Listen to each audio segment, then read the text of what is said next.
every day with that cane in your hand, you stagger within these spaces, using it to find your path and support your bent torso.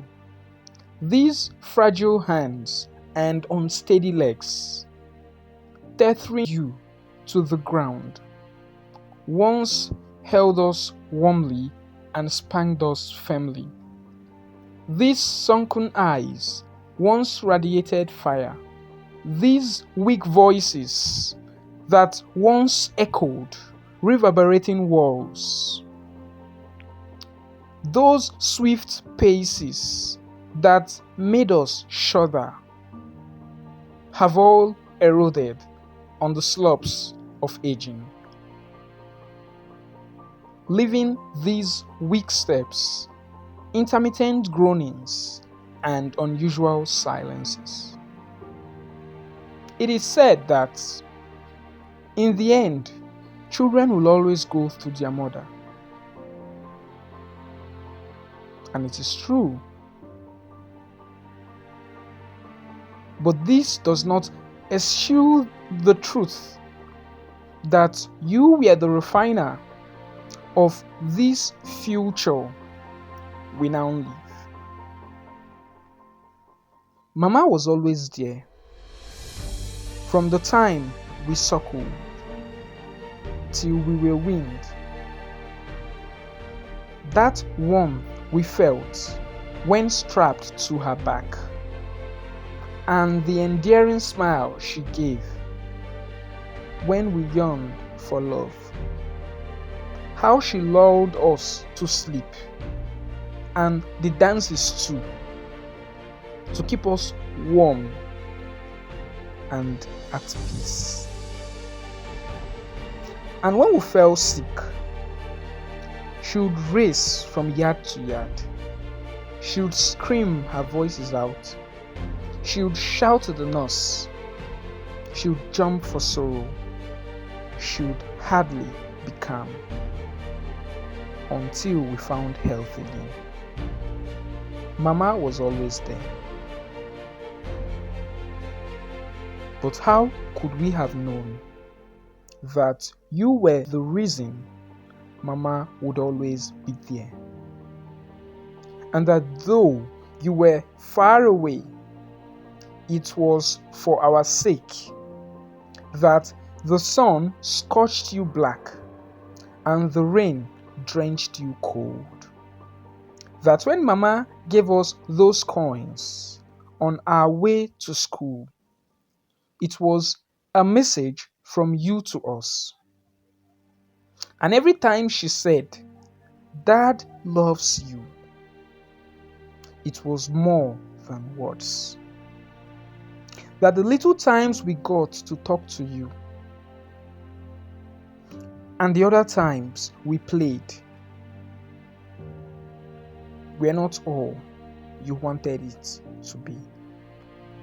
If you had a choice, you would want to be with us every minute of our lives. But you had no choice. After all, life gave you none. Then Mama would say, "I'll tell your father what you did." And the other times, your voice roared when you gave us strokes of the cane. It was so much because you wanted the best for us. While we saw anger, who would know that underneath those roars was a big heart filled with anxieties and fears? A heart anxious of a life too mysterious to unravel, and afraid of a future too far to be foreseen. So you were only being meticulous, and that was why you threatened. For deep inside, you were frightened. And now, here you are, with a frail health, and a bent torso. That voice that once thundered and left our hearts thudding like drum beats is now too weak to respond anytime we say Papa. Those ebullient feet that hardly touched the ground is now too weak to keep you standing for a minute. Those vibrant hands that held me in the air, allowing me wiggle my legs in vacuum, those hands are now too weak to even hold a glass of water. And now, whenever we come visiting, Mama would rush out heartily to give us that endearing embrace that we always long for.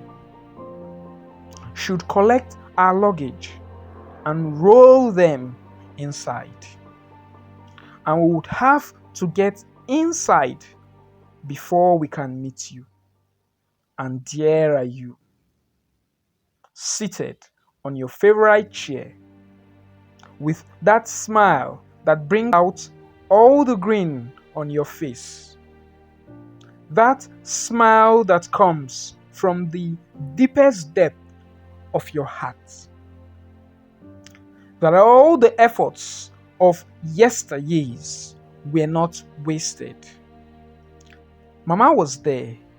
Mama would always be there. For there is nothing greater than a mother's love. But you too, Papa was there, like an Alpha and Omega. Your love is unique. There is nothing like it too. I know, because all of this is now coming back to me.